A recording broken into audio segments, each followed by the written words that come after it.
তার যে পরিণতি এটা সময়ের প্রতিশোধ। বাংলাদেশিরা কখনো কারোর কাছে মাথা নত করেনি। পার্শ্ববর্তী দেশ থেকে এই দেশ দখল করবে এগুলো ভাবনার মধ্যেই থাকবে। দেশনেত্রী বেগম জিয়াকে তারা হত্যা করতে চেয়েছে। মুজিব আমলের পরে সর্বশেষ 16 বছর শেখ হাসিনার যে নির্মম শাসন, ভয়ঙ্কর শাসন, অহংকারী শাসন, দম্ভের শাসন, সেই শাসনকে এই দেশের মানুষ চূর্ণ বিচ্ছিন্ন করে দেশনেত্রী বেগম জিয়াকে তারা হত্যা করতে চেয়েছে।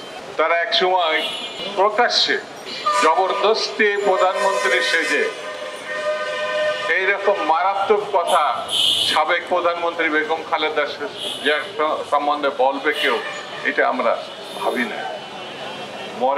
মরে না কেন? কি ভয়ঙ্কর, কি অশ্লীল, কি দম্ভ উক্তি! শেখ হাসিনার এই উক্তি তার পরিণতি ডেকে এনেছে।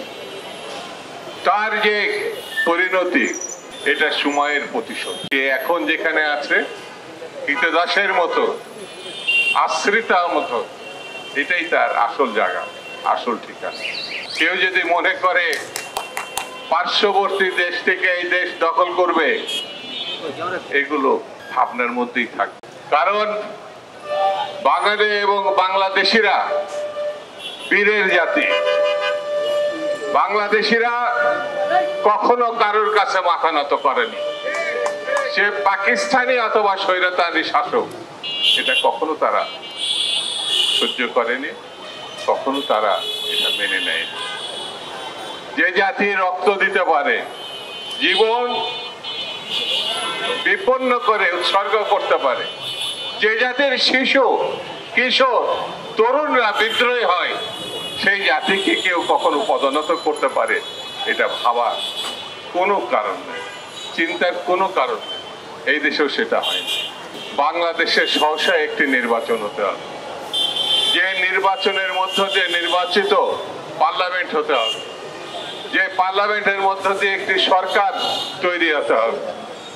এই সরকার এবং নির্বাচিত বাইরে কেউ যদি কোনো কিছু মনে করে চাপিয়ে দেবেন সরকারের মানে জনগণের উপরে, এটি গ্রহণযোগ্য হবে না এবং এটি ঠিক হবে।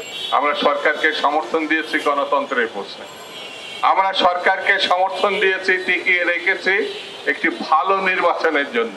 আমরা সরকারের কাছে প্রত্যাশা করি ভালো নির্বাচনের জন্য স্বল্প সময়ের মধ্যে যা যা করার সেগুলো উদ্যোগী হয়ে আপনি সিদ্ধান্ত নেবেন, সেটার প্রতি আমাদের সমর্থন থাকবে। মহল বিশেষ মনে করছে নির্বাচন হলে তাদের কোনো ভবিষ্যৎ নাই, এই জন্য বিভিন্ন রকম মুখরোচক কথাবার্তা বলে নতুন নতুন দাবি সামনে এনে নির্বাচনকে প্রলম্বিত এবং ঠেকানোর চেষ্টা করছে। এদেরকে আমি বলবো তারা বোকার স্বর্গে বাস করছে। কারণ বাংলাদেশের মানুষ গত 16 বছর 17 বছর ধরে আন্দোলন করেছে নিজের মতামত এবং অধিকারকে রক্ষা করার জন্য। সেই মতামত এবং অধিকার রক্ষা করার একমাত্র পথ হচ্ছে গণতন্ত্রের মধ্য দিয়ে পছন্দের প্রার্থী, পছন্দের দল, পছন্দের মার্কাকে ভোট দেওয়া। এর বাইরে অন্য কোনো ঘটনা আছে কেউ যদি মনে করে, তাহলে আমি তাদেরকে বলবো আসুন নির্বাচনের মধ্য দিয়ে কে কত জনপ্রিয় আমরা যাচাই করি এবং সেই যাচাইয়ের মধ্য দিয়ে আমরা সামনে এগিয়ে